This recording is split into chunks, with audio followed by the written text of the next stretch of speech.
Assalamualaikum warahmatullahi wabarakatuh.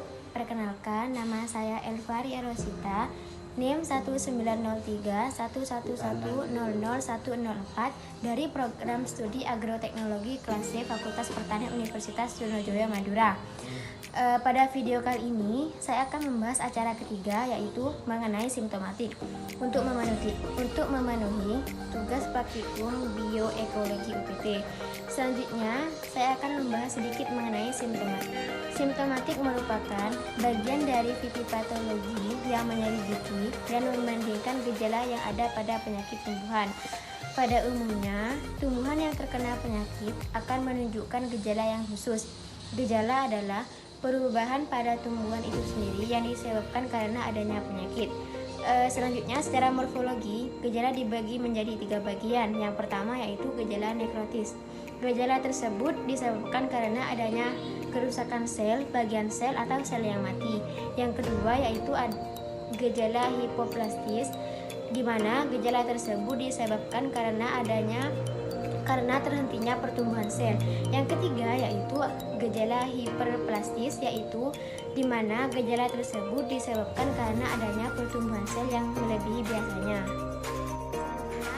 Saya akan membahas mengenai gejala yang ada pada gejala nekrotis. Yang pertama yaitu nekrose, yaitu matinya sel atau sekumpulan sel yang terbatas pada jaringan tumbuhan tertentu sehingga berbentuk bercak-bercak atau spot berwarna coklat ataupun hitam yang nantinya akan berubah menjadi warna kelabu keputih-keputihan.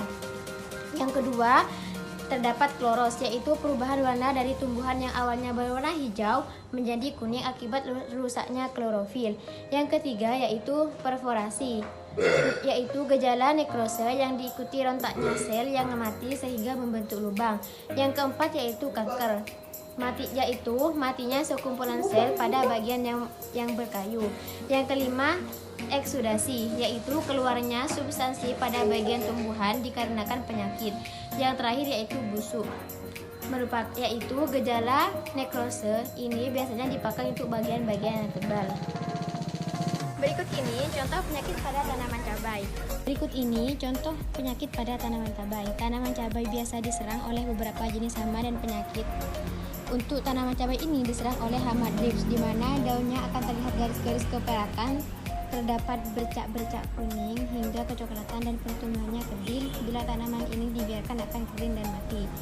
Selanjutnya, serangan biasanya menghambat pada musim kemarau. Pengendalian teknis bisa memanfaatkan predator alami seperti kumbang dan petik.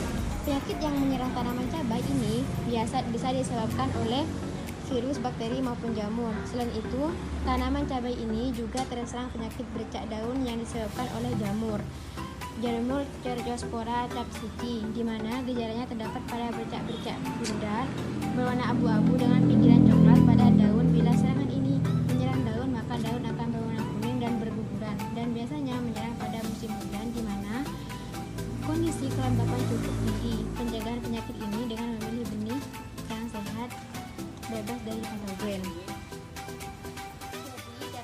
Kesimpulan bahwa simptomatik merupakan bagian dari fitopatologi yang menyelidiki dan membandingkan gejala yang ada pada penyakit tumbuhan. Pada tanaman cabai terserang oleh penyakit thrips dan bercak daun yang disebabkan oleh jamur Cercospora capsicum. Baik, cukup sekian laporan praktikum dari saya. Kurang lebihnya mohon maaf. Wassalamualaikum warahmatullahi wabarakatuh.